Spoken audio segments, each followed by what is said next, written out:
Hello दोस्तों, नमस्कार। आप सभी का बहुत बहुत स्वागत है आपके अपने यूट्यूब चैनल मिस्टर बायोलॉजिस्ट पर। जैसा कि आप अपनी स्क्रीन पर देख पा रहे हैं, मैंने यूनियन पब्लिक सर्विस कमीशन का जो एक नोटिफिकेशन है इसको ओपन कर रखा है। यूनियन पब्लिक सर्विस कमीशन यानी कि यूपीएससी ग्रुप ए सर्विसेज के लिए जो सिविल सर्विसेज का एग्जामिनेशन कंडक्ट कराती है हर साल, उसमें कहीं ना कहीं हमारे जो लाइफ साइंसेस के सब्जेक्ट्स हैं वो भी इंक्लूडेड होते हैं। हालांकि ये चैनल ज़्यादातर CSIR UGC नेट से रिलेटेड आपको कंटेंट प्रोवाइड करता है, लेकिन मैं चाहता हूँ कि हमारे जो स्टूडेंट्स हैं वो कुछ ऐसे एग्ज़ामिनेशंस के बारे में भी फोकस करें जिनको गवर्नमेंट सर्विसेज में जाना है। जैसा कि आप जानते हैं कि असिस्टेंट प्रोफेसर के लिए आपको गवर्नमेंट के कई सारे एग्ज़ामिनेशंस देने होते हैं स्टेट लेवल पर, लेकिन अगर आप सेंट्रल लेवल पर गवर्नमेंट जॉब करना चाहते हैं apart from teaching line, that is the assistant professor job, तो आपके पास सिविल सर्विसेज में जाने का भी एक ऑप्शन होता है। और ये एग्ज़ामिनेशन हर कोई जानता है इसके बारे में। ये एक बहुत ही प्रेस्टिजियस जॉब है और प्रेस्टिजियस एग्ज़ामिनेशन भी है। जिस तरीके से यूनियन पब्लिक सर्विस कमीशन का अपना ही एक रेपुटेशन है पूरे सोसाइटी के बीच में, और काफ़ी सारे स्टूडेंट्स इसके बारे में फोकस करते हैं, इस एग्ज़ामिनेशन के बारे में सोचते हैं। तो जो भी कैंडिडेट यहाँ पर CSIR UGC नेट का एग्ज़ामिनेशन देते हैं वो साइड बाय साइड कहीं ना कहीं वो गवर्नमेंट जॉब की भी प्रिपरेशन कर रहे होते हैं, जिनमें से one of the job civil services होती है।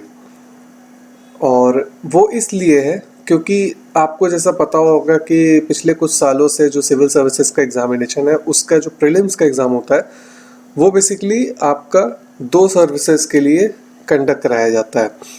पहले ये एग्ज़ामिनेशन सिर्फ और सिर्फ सिविल सर्विसेज के लिए कंडक्ट कराया जाता था, लेकिन अभी क्या हो गया है कि आपको सिविल सर्विसेज का एग्ज़ामिनेशन का जो प्रीलिम्स एग्ज़ाम होता है उसमें अगर आप क्वालिफाई हो जाते हैं तो आप लाइफ साइंसेज या फिर किसी अदर ब्रांच ऑफ साइंसेज के स्टूडेंट हैं। जैसे कि अगर आप किसी साइंटिफिक फील्ड से, साइंटिफिक बैकग्राउंड से आपने ग्रेजुएशन की है, इंडियन फॉरेस्ट सर्विस नाम की एक रेप्यूटेड जॉब में भी आप एंटर कर सकते हैं।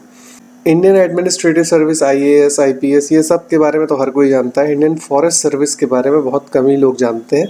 लेकिन जो साइंस के स्टूडेंट हैं, लाइक इंजीनियरिंग बैकग्राउंड के हों, लाइफ साइंसेस के हों, इन्वायरमेंटल साइंसेस के हों या किसी अदर ब्रांच ऑफ साइंसेस के हों, वो सभी इस एग्ज़ामिनेशन को भी टारगेट करते हैं साइड बाय साइड, क्योंकि ये आपको बहुत ही रेप्यूटेड जॉब प्रोवाइड करता है, हैंडसम सैलरी पैकेज होता है, प्लस आपको एक सोसाइटी में रेपुटेशन भी मिलती है कि आपने किसी सिविल सर्वेंट के तौर पर काम किया है।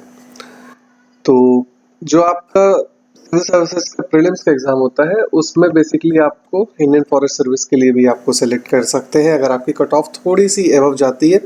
अगर आप उस कट ऑफ को क्लियर कर लेते हैं तो आप इंडियन फॉरेस्ट सर्विस के ऊपर भी जा सकते हैं, उस सर्विस के लिए भी आप अप्लाई कर सकते हैं। आपको जैसा पता होगा कि सिविल सर्विसेज में एक ऑप्शनल पेपर होता है जूलॉजी का, लेकिन अगर आप फॉरेस्ट सर्विस की प्रिपरेशन करते हैं तो आपके पास दो ऑप्शनल होते हैं, जिनमें से आप जूलॉजी, बॉटनी, जूलॉजी फॉरेस्ट्री या अदर सब्जेक्ट्स को भी आप एज अ कॉम्बिनेशन आप चूज़ कर सकते हैं।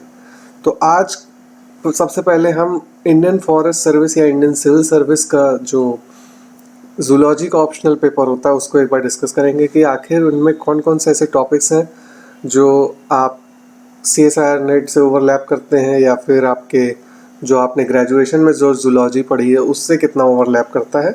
अगर आप कंफर्टेबल हैं उस ऑप्शनल को कवर करने के लिए तो मे बी आपको डेफिनेटली इस सर्विस के लिए जाना चाहिए। तो चलिए बिना देर के हुए उस ऑप्शनल के ऊपर चलते हैं। तो जैसे ही आप इसमें थोड़ा स्क्रॉल करेंगे और नीचे आएंगे, ये मैंने 2024 का जो अभी सिविल सर्विसेज का एग्ज़ाम हुआ था उसका मैंने PDF ओपन कर रखा है सिलेबस का। तो इस नोटिफिकेशन में ही सिलेबस आपको मेंशन कर दिया गया है, और यहाँ पर आप जैसे स्क्रॉल करके थोड़ा नीचे आएंगे तो यहाँ पर आपको जूलॉजी का सिलेबस देखने को मिल जाएगा। तो जूलॉजी में जैसा आपको पता है कि जूलॉजी ही नहीं, बाकी ऑप्शनल सब्जेक्ट्स में भी दो पेपर होते हैं सिविल सर्विसेज एग्जामिनेशन में, जिनमें से पेपर 1 आपका जो होता है वो 250 नंबर का होता है और पेपर 2 आपका 250 नंबर का होता है। मींस 500 नंबर के आपके ऑप्शनल सब्जेक्ट होते हैं। काफ़ी कैंडिडेट्स इसके ऊपर भी ज़्यादा फोकस करते हैं, क्योंकि ये जो आपकी अल्टीमेट सिलेक्शन होता है सिविल सर्विसेज में, उसके लिए काफ़ी रिस्पॉन्सिबल होता है। तो जूलॉजी का अगर हम पेपर फर्स्ट की बात करें तो यहाँ पर आपको सबसे पहला जो टॉपिक है या सब टॉपिक है वो आपको नॉन कॉर्डेटा और कॉर्डेटा देखने को मिलता है। Non Chordata Chordata vertebrate invertebrate भी बोलते हैं इसको।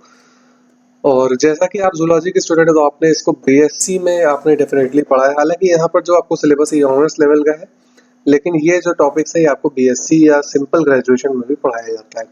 इनके सब टॉपिक्स अगर आप ध्यान से देखें तो इसमें आपको क्लासिफिकेशन पढ़ाया जाता है, एसिलोमेट सिलोमेट भी पूछा जाता है, प्रोटोस्टोम्स ड्यूट्रोस्टोम्स, ये सब काफ़ी बेसिक टॉपिक्स हैं जो आप यूनिट 9 में भी देखते हैं सीएसआर के एग्जामिनेशन में। और साथ ही में आप वहाँ पर जब बीएससी कर रहे होते हैं ग्रेजुएशन में जूलॉजी, उसमें भी देखते हैं। तो बाइलेट्रिया रेडिएट, ये आपकी सिमेट्री हो गई, status of Protista, Parazoa, Onychophora, Hemichordata symmetry, ये सारी चीज़ें आपको पढ़ाई जाती है जब आप ग्रेजुएशन में होते हैं। और साथ ही में यूनिट 9 में भी ये कवर किया जाता है। सबसे इंटरेस्टिंग बात यही है इस सिलेबस की कि आप इसमें अगर आप सीएसआईआर की भी तैयारी कर रहे हैं या फिर अगर आप स्टेट लेवल के किसी जूलॉजी सब्जेक्ट से अगर आप प्रोफेसर बनना चाहते हैं तो वो सब्जेक्ट का जो सिलेबस है वो आपसे डेफिनेटली ओवरलैप करेगा। तो यहाँ पर आपको कोई भी हेडेक लेने की ज़रूरत नहीं है कि यार सिलेबस अलग से पढ़ना पड़ेगा, कुछ नया पढ़ना पड़ेगा, सब कुछ वही है। कुछ चीज़ें हैं इसमें, जैसे जीएस का एक सिलेबस होता है तो आपको हिंदी और बेसिक जीएस तो असिस्टेंट प्रोफेसर के स्टेट लेवल के एग्जामिनेशन में भी पढ़ना पड़ता है, तो वो आप यहाँ से कवर कर सकते हैं। इंडियन फॉरेस्ट सर्विस में कोई हाई लेवल का जीएस नहीं पूछा जाता है। इसके अलावा नॉन कॉर्डेटा में प्रोटोजोआ के उसके लोकोमोशन, न्यूट्रिशन, रिप्रोडक्शन या सेक्स डिटर्मिनेशन, जनरल फीचर्स वगैरह आपको देखने को मिलते हैं। पैरामीशियम मोनोसिस्टिस जैसे कई सारे एग्जांपल्स भी यहाँ पर दिए हैं जिनको आप पढ़ सकते हैं। पोरीफेरा, नाइडेरिया यानी कि सीलेंट्रेटा आप पढ़ सकते हैं, जिनमें पॉलीमॉर्फिज्म, डिफेंसिव स्ट्रक्चर्स और मैकेनिज्म, पॉलिप मेडुसा वगैरह आप पढ़ सकते हैं। कोरल रीफ, ये सारी चीज़ें आपको कवर करनी पड़ती हैं अगर आप जूलॉजी ऑप्शनल चूज करते हैं तो। इसके अलावा प्लेटिहेलमिन्थिस है, नेमेटोहेलमिन्थिस है या फिर नेमेटोडा है, ये जो फाइलम है ये भी आपको यहाँ पर कवर करना पड़ता है। एनिलेटा है, आर्थ्रोपोडा है, मोलस्का है, एक्नोडर्मेटा है, प्रोटोकॉर्डेटा है, पाइसिस, एम्फीबिया, रेप्टिलिया, ये सारे फाइलम्स हैं जिनको आपको फोकस करना होता है if you are preparing for the UPSC civil services examination या फिर Indian forest service examination, basically for your specific information. Comparative functional anatomy, इसमें आपको वर्टिब्रेट्स की भी जो कंपैरेटिव एनाटॉमी होती है ये बीएससी के फाइनल ईयर में कहीं कहीं पे पढ़ाई जाती है, जिनमें आपको उनके बोन स्ट्रक्चर, उनके डाइजेस्टिव सिस्टम, उनके locomotory organs, respiratory system, circulatory system वगैरह भी आपको देखने को मिलते हैं। इसके अलावा इकोलॉजी, यहाँ पर आपको सबसे ज़्यादा इम्पोर्टेंस दी जाती है। इसके अलावा मैं आपसे जब अभी तो फिलहाल सिलेबस शेयर कर रहा हूँ, आने वाली वीडियोस में मैं आपसे पीवाईक्यूज भी शेयर करूंगा जूलॉजी के, तो आपको और आइडिया लग जाएगा कि इन टॉपिक्स में से आपको पूरा पढ़ना है या नहीं पढ़ना है। अगर आप 70% भी सिलेबस कर लेते हो तो भी आपका हो जाता है। तो वो कौन कौन से इंपॉर्टेंट टॉपिक्स होंगे जिनको आप कवर करने के ऊपर सबसे ज़्यादा फोकस देना है, प्रायोरिटी वाइज आपको कौन से टॉपिक्स हैं जिनको आपको पहले कवर करना है, वो सारी चीज़ें भी आप आने वाली वीडियोज़ में देख सकते हैं। इकोलॉजी आपकी सीएसआईआर से भी ओवरलैप करती है, जिसमें आपका बायोस्फीयर हो गया, बायोम्स हो गया, बायोजियोकेमिकल साइकिल्स हो गई, human induced changes atmosphere like greenhouse effect, ecological successions, सारे ही टॉपिक्स आपको ओवरलैपिंग यहाँ पर देखने को मिल जाते हैं। इकोसिस्टम का कॉन्सेप्ट, बेसिक कॉन्सेप्ट क्या होता है इकोसिस्टम का, वो आपसे पूछा जा सकता है। टाइप्स ऑफ इकोसिस्टम क्या होते हैं, इकोलॉजिकल सक्सेशन, इकोलॉजिकल एडेप्टेशन वगैरह भी यहाँ पर आपसे देखने को मिल जाता है। इसके अलावा पॉपुलेशन डायनामिक्स वगैरह भी आपसे पूछी जाती है। बायोडाइवर्सिटी और डाइवर्सिटी कंजर्वेशन के क्या, जो नेचुरल रिसोर्सेज को कैसे कंजर्व करना, उसके मेजर्स और प्रोसीजर्स आपसे यहाँ से डिस्कस किए जाते हैं। रिमोट सेंसिंग हो गई, वाइल्ड लाइफ इंडिया हो गया, इन्वायरमेंटल बायोडिग्रेडेशन हो गया और पोल्यूशन वगैरह भी है। जो बेसिक इन्वायरमेंट का इकोलॉजी का टॉपिक है वो भी आपको देखने को मिल जाता है। इसके अलावा एथोलॉजी भी आपकी सीएसआईआर में पूछी जाती है और यहाँ यूपीएससी में भी पूछी जाती है, जिसमें आपको animal behaviour, sensory filtering, responsiveness, science stimuli, learning, memory etcetera etcetera, ये सारी चीज़ें पूछी जाती हैं। हार्मोन्स का क्या रोल होता है आपके एनिमल बिहेवियर को, फेरोमोन्स का क्या रोल होता है अलार्म स्प्रेडिंग में, क्रिप्सिस में, ये सारी चीज़ें आपको ग्रेजुएशन में भी पढ़नी होती हैं, सीएसआईआर में भी पढ़नी होती है, और अगर आप इस तरीके के कॉम्पिटिटिव एग्जामिनेशन की तैयारी कर रहे हैं तो भी पढ़नी होती है। ओरिएंटेशन की अगर हम बात करें तो navigation, homing, biological rhythms, biological clock, tidal, seasonal, circadian rhythms, ये सारी चीज़ें आपको देखने को मिल जाती हैं। इसके अलावा एक जो नया टॉपिक है यहाँ पर जो सीएसआईआर में नहीं पूछा जाता है, लेकिन आपने जूलॉजी अगर अपने लिए तो आपने ज़रूर पढ़ा होगा, जिसमें इकोनॉमिक जूलॉजी हो गई, एपीकल्चर, सेरीकल्चर, लैक कल्चर जैसे कई फॉर्म ऑफ कल्चर्स आपको देखने को मिल जाते हैं। बेसिक डिजीजेस, इन्फेक्शियस या फिर कम्युनिकेबल डिजीजेस कौन कौन सी है, like malaria, filaria, tuberculosis, cholera, AIDS, और उनके वेक्टर्स कौन कौन से हैं, वो सारी चीज़ें आपको देखने को मिलती हैं। इसके अलावा मेडिकल बायोटेक्नोलॉजी हो गई, ट्रांसजेनिक एनिमल्स आपको पढ़ना होता है जब आप यूनिट आई थिंक 12 या 13 में आप पढ़ते हैं, विच इज़ दी टेक्निक्स वाली यूनिट हो गई, उसमें आपको देखने को मिलता है। फॉरेंसिक बायोटेक्नोलॉजी हो गई, जीन थेरेपी हो गई, जेनेटिक काउंसलिंग, सारे ही टॉपिक्स आपके सीएसआईआर से मैच कर रहे हैं, तो आपको ज़्यादा हेडेक लेने की ज़रूरत नहीं है, बहुत ही ईजिली कवर हो जाते हैं। और सबसे अच्छी बात यह है कि सीएसआईआर में आपको थोड़ा डीपली पढ़ना होता है, यूपीएससी में उतना ज़्यादा डीपली नहीं पढ़ना होता है। यहाँ पे थोड़ा सुपरफिशियसली भी अगर आप पढ़ेंगे तो भी आपका एग्ज़ाम क्लियर हो सकता है। बायोस्टैटिस्टिक्स भी आपको देखने को मिल जाते हैं यूनिट 13 में, लाइक का स्क्वायर टेस्ट, स्टूडेंट टेस्ट, जैसे कई सारे सैम्पलिंग मेथड्स भी आपको पढ़ने होते हैं। इसके अलावा instrumentation methods like PCR, ELISA, FISH, spectrophotometer, basic fluorescence microscopy, ये सारी चीज़ें भी आपको देखने को मिलती हैं। इलेक्ट्रॉन माइक्रोस्कोपी,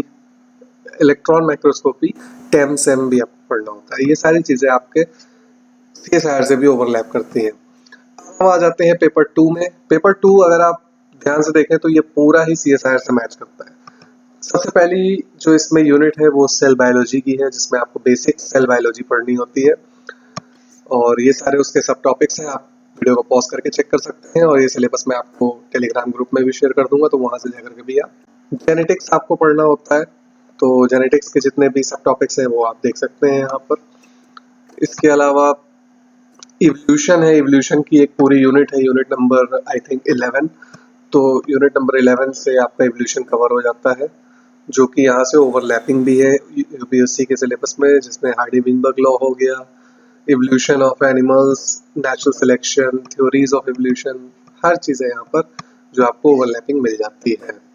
इसके अलावा सिस्टमैटिक्स में आपको कुछ बेसिक जूलॉजिकल नोमेनक्लेचर हो गए, इंटरनेशनल कोड हो गए, क्लैडिस्टिक्स हो गए, टेक्सोनॉमी हो गई, जिसमें आपको वो ट्री फॉर्मेशन आपको पढ़ना होता है, तो वो भी आप देख सकते हैं यहाँ पर। इसके अलावा बायोकेमिस्ट्री एक बहुत ही मेजर यूनिट होती है सीएसआईआर में, यूनिट नंबर 1, उससे आप यहाँ पर देख सकते हैं काफ़ी सारे टॉपिक्स आपके ओवरलैपिंग है, लाइक ग्लाइकोलाइसिस, क्रेब्स साइकिल, ये सारी चीज़ें तो आपको बेसिक हैं, ये तो पूछे ही जाने हैं। फैटी एसिड, कोलेस्ट्रॉल के स्ट्रक्चर्स और विटामिन, कोएंजाइम्स, इम्यूनोग्लोबुलिन यानी कि आपके जो एंटीबॉडीज हैं वो भी यहाँ पर देखने को मिल जाती है। फिजियोलॉजी की अगर हम बात करें तो यहाँ पर आपको बेसिक जो ह्यूमन फिजियोलॉजी आप पढ़ते हैं यूनिट नंबर आई थिंक 7 में, तो वो भी यहाँ पर आपका कवर हो जाता है। डेवलपमेंटल बायोलॉजी भी है, तो पार्ट 2 बेसिकली आपका पूरा सीएसआईआर से ओवरलैपिंग है। तो ये था कुछ इम्पोर्टेंट सिलेबस, और सिलेबस में जितने भी इम्पोर्टेंट टॉपिक्स थे उनको मैंने यहाँ पर आपके लिए कवर किया, और मे बी आई होप कि ये वीडियो काफ़ी ज़्यादा आपको पसंद आई होगी। और मैं आपको बस ये बताना चाहता हूँ कि जैसे कि आप सीएसआईआर या फिर किसी नेशनल लेवल के कॉम्पिटिटिव एग्ज़ाम की तैयारी कर रहे हैं, तो आप इन एग्ज़ाम्स को भी फोकस कर सकते हैं। सिलेबस को मैच करके, पीवाईक्यूज़ की एनालिसिस करके आप इजीली चेकआउट कर सकते हैं कि कौन से जो टॉपिक्स हैं वो आपके लिए इजी टू गो हैं, और कौन से टॉपिक्स हैं जिनमें आपको थोड़ा सा टाइम देना है, उनको आप फोकस करके पढ़ सकते हैं। और अगर आप सिर्फ सीएसआईआर की तैयारी कर रहे हैं तो मे भी आपके लिए थोड़ा डाउटफुल हो सकता है कि अगर उसमें नहीं होता है तो फिर क्या अदर करियर ऑप्शंस हैं, और सीएसआईआर के साथ में दूसरे करियर ऑप्शंस को भी आप एज अ बैकअप आप चूज़ कर सकते हैं। तो उनमें से UPSC is a very best option. तो उसका एक सिलेबस मैंने ऑप्शनल पेपर का आपके साथ शेयर किया जूलॉजी का। आने वाली वीडियोस में मैं इसके PYQs और दूसरे कुछ जो लाइफ साइंसेस के सब्जेक्ट्स हैं उनके सिलेबस को भी मैं डिस्कस करूंगा। आई होप कि वीडियो काफ़ी ज़्यादा पसंद आई होगी। वीडियो अच्छी लगती है तो वीडियो को लाइक और शेयर ज़रूर कर लीजिएगा। चैनल को सब्सक्राइब जरूर कर लीजिएगा, बेल आइकन को प्रेस जरूर कर लीजिएगा ताकि कोई भी लेटेस्ट वीडियो अपडेट आपसे मिस ना हो। तो चलिए इसी के साथ अब इस वीडियो को एंड करता हूँ। Thank you so much.